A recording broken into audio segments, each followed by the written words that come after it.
Hi, I'm Dolphin. Today I'm going to explain movie called Fall. So here we go. Movie की starting में two girls Hunter and Becky 2000 metre के tower पर दोनों फंसे हुए होते हैं। वो हेल्प के लिए कॉल भी करने की कोशिश करते हैं because of high altitude signals available नहीं थे। टावर एक बहुत बड़े डेजर्ट के बीचों बीच था। वहाँ किसी को हेल्प के लिए ढूंढना बहुत मुश्किल था। इस मैटर को और खराब करने के लिए वल्चर्स उन पर अटैक करना स्टार्ट कर देते हैं। स्टोरी फ्लैशबैक में जाती है जहाँ बेकी और उसका पार्टनर डेन और उसकी बेस्ट फ्रेंड हंटर ये तीनों एक बहुत ऊंचे पहाड़ पर रॉक क्लाइंबिंग कर रहे होते हैं। डेन जब चढ़ रहा होता है तो पहाड़ में एक होल आता है जहाँ डेन ग्रिप बनाने के लिए उस होल में हाथ डालता है। उस होल से एक बर्ड निकलती है जिससे डेन का हाथ छूट जाता है। बेकी और हंटर उसकी हेल्प करने की कोशिश करते हैं। डेन की रस्सी टूट जाती है और वो मर जाता है। 51 वीक्स लेटर बेकी अभी तक उस हादसे को भुला नहीं पाई है।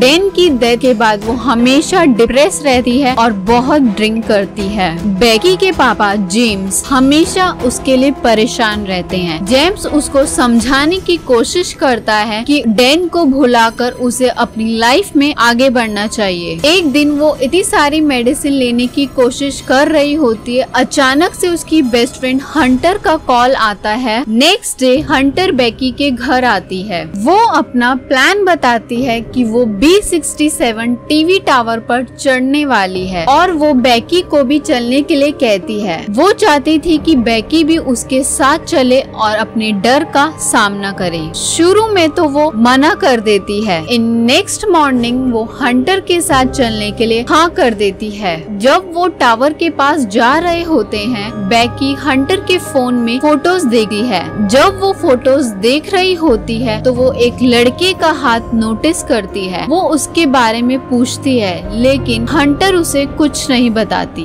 देन बेकी के पास उसके पापा का कॉल आता है लेकिन वो आंसर नहीं कर। दोनों एक रात के लिए होटल में रुकते हैं। जब वो डिनर कर रहे होते हैं तो बेकी को पता चलता है कि हंटर अब ब्लॉगर बन चुकी है जिससे वो पैसे कमाती है और नई नई जगह ट्रेवल करती है। उस टावर पर रेड लाइट जलती रहती है जिससे वो टावर को नोटिस करते हैं और वो यूनाइटेड स्टेट्स का 4th टॉलेस्ट स्ट्रक्चर है। Next morning Becky and Hunter tower पर जाने के लिए रेडी हो जाते हैं। हंटर अपना व्लॉग स्टार्ट करती है। हंटर ड्राइव करते हुए वीडियो रिकॉर्ड करने लग जाती है। इसके चक्कर में वो एक ट्रक से मरते मरते बचते हैं। जब वो टावर के पास पहुंचते हैं गेट वहां बंद होता है विद डेंजर साइन। वो अपनी कार को वहीं छोड़कर पैदल निकल जाते हैं। रास्ते में वो देखते हैं कि वल्चर्स हिरन को खा रहा है जबकि वो जिंदा है। उस एनिमल की फोटो भी सोशल मीडिया पर अपलोड करती है।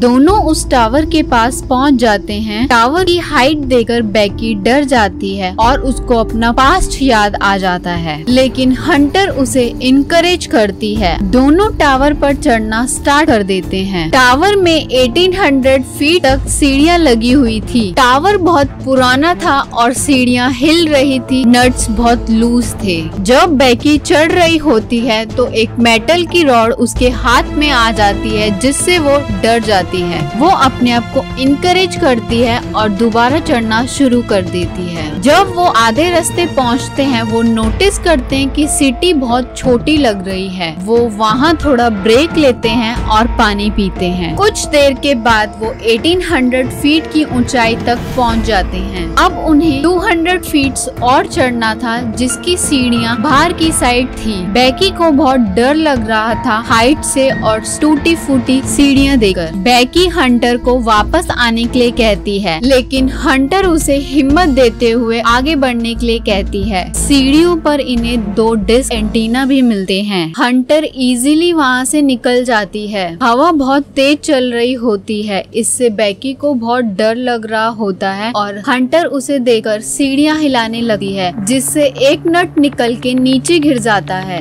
जिससे इतना फर्क नहीं पड़ता सीढ़ियों पर और वो दोबारा चढ़ना स्टार्ट कर देते हैं। फाइनली वो टावर के ऊपर पहुंच जाते हैं। दोनों यहाँ पहुंचकर बहुत खुश होते हैं और वो वीडियोस और फोटोज क्लिक करते हैं। फिर हंटर अपने साथ लाए ड्रोन को उड़ाकर रिकॉर्ड करती है। देन वो यूट्यूब के लिए बढ़िया सा थंबनेल लगाने के लिए हंटर बिना किसी सेफ्टी के सिर्फ एक हाथ से टावर पर लटक जाती है। हंटर वापस आ जाती है और बेकी को टावर से नीचे लटकने के लिए कहती है, पर बेकी उसे मना कर देती है। हंटर उसे कहती है कि तुम इसी से अपना डर दूर कर सकती हो। हंटर उसका हाथ पकड़कर उसे भी नीचे लटका देती है। हंटर सेल्फीज लेती है, फिर उसे वापस खींच लेती है। फिर बेकी डैन की अस्थियां भी हवा में उड़ा देती है और फाइनल गुड बाय कर देती है। दोनों बहुत इमोशनल हो जाते हैं। अब दोनों को वापस नीचे जाना था। वो हार्नेस बांधती है और बेकी सबसे पहले नीचे जाती है। जैसे ही वो नीचे उतरती है, सीढ़ियाँ टूट जाती है। एकदम से हंटर रस्सी पकड़ लेती है। हंटर पूरी ताकत लगाकर बेकी को ऊपर खींच लेती है। दोनों बहुत पागलों की तरह हंसते हैं। एकदम से वो नोटिस करते हैं कि उनके पास नीचे जाने का कोई रास्ता नहीं है। इतनी ऊंचाई की वजह से फोन में सिग्नल्स नहीं आ रहे थे। वो नोटिस करते हैं कि उनका बैग डिश एंटीना पर गिर गया है। उनको टावर के बॉक्स पर बायनोकुलर्स और फ्लेयर गन मिलती है, बट वो यूजलेस थे। बेकी पैनिक होने लगी है। हंटर उसे शांत करती है। हंटर उसे कहती है, हमें डरने की जरूरत नहीं है। सीढ़ी गिरने से कोई तो आवाज हुई होगी, जिसे सुनकर किसी ने पुलिस को फोन किया होगा। कुछ देर बाद हंटर नोटिस करती है गिरने से बेकी के पैर पर कट लग गया है। ब्लड रोकने के लिए हंटर अपनी शर्ट उसके पैर पर बांध देती है। कुछ देर बाद बेकी हंटर से पूछती है कि तुमने यूट्यूब चैनल क्यों स्टार्ट किया, जिस पर हंटर बताती है डैन की वजह से। डैन के मरने के बाद उसे रियलाइज हुआ लाइफ बहुत छोटी है। कुछ देर बाद हंटर को आइडिया आता है कि अगर वो अपने फोन को नीचे लटका दे तो सिग्नल आ जाएगा। हंटर अपने इंस्टा पर हेल्प का मैसेज पोस्ट कर देती है। हंटर अपना फोन रस्सी पर बांधकर 50 फीट नीचे लटका देती है, पर वहाँ सिग्नल नहीं आता।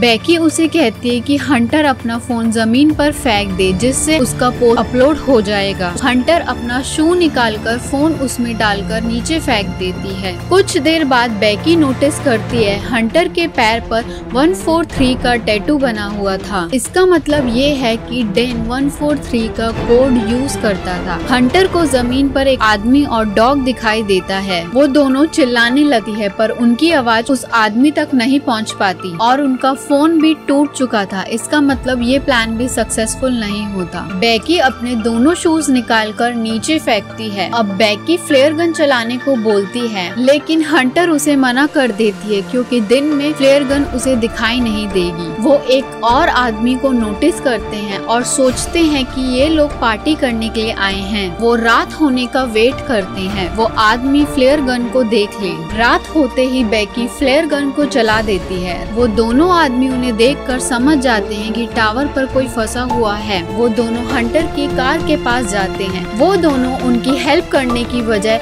हंटर की कार चुराकर वहाँ से चले जाते हैं। उन दोनों की उम्मीद फिर से टूट जाती है। कुछ देर बाद बेकी हंटर से उसके टैटू के बारे में पूछती है। हंटर उसे बताती है कि उसका डैन के साथ 6 मंथ्स का अफेयर था। हंटर बेकी के लिए उससे माफी मांगती है। हंटर उसे बताती है कि वो डैन से प्यार करती थी, लेकिन बेकी से ज्यादा नहीं, इसलिए उन्होंने अपना अफेयर एंड कर लिया। बेकी को बहुत गुस्सा आता है, लेकिन वो कुछ कह नहीं पाती। नेक्स्ट मॉर्निंग हंटर को आइडिया आता है कि वो रस्सी के साथ इस एंटीना तक जाए और वहाँ से अपना बैग लेकर वापस आए। हंटर नीचे उतरती है, पर वो बैग तक नहीं पहुँच पाती। फिर वो रस्सी से लटक कर डिस्क पर कूद जाती है। हंटर को बैग तो मिल गया था, लेकिन उसे अब रस्सी को दोबारा पकड़ना था। हंटर अपनी सेल्फी स्टिक निकालती है और बैग को रस्सी के साथ बांधती है। इसके बाद वो जंप करके रस्सी को पकड़ लेती है। बेकी उसे ऊपर खींचती है। जैसे ही हंटर ऊपर पहुंचने वाली होती है, उसका हाथ छूट जाता है और वो नीचे गिरने लगी है। बेकी बहुत डरते हुए नीचे देखती है। हंटर अभी भी अपने बैग पर लटकी हुई होती है।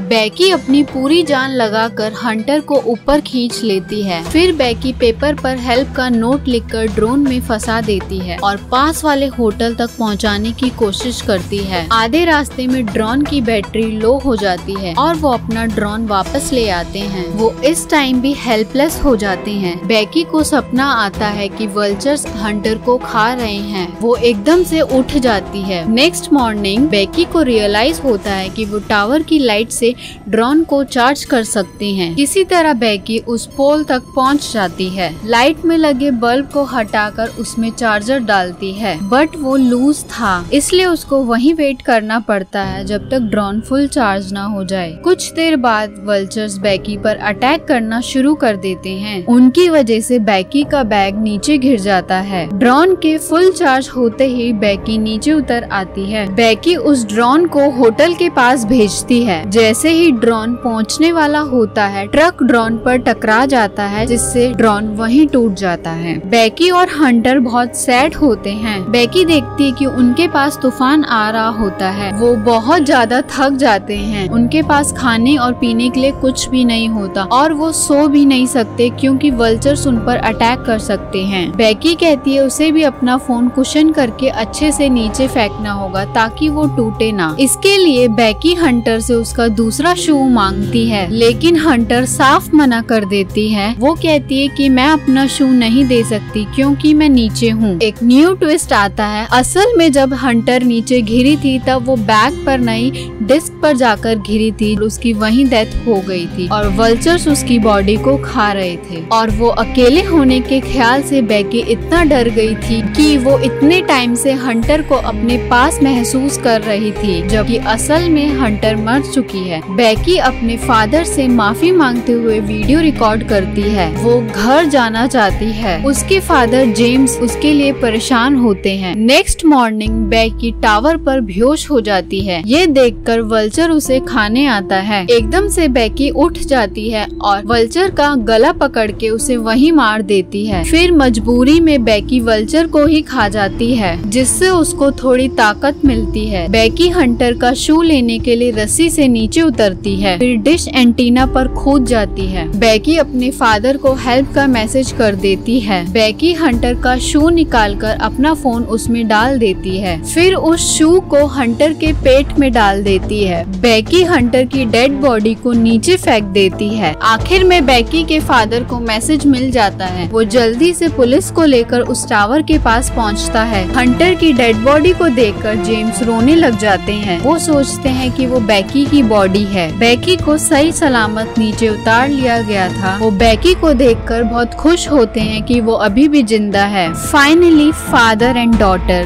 दोबारा मिलते हैं। So that's it from the video. I hope you like it and appreciate it. Thank you very much and make sure you like and subscribe. Thanks for watching.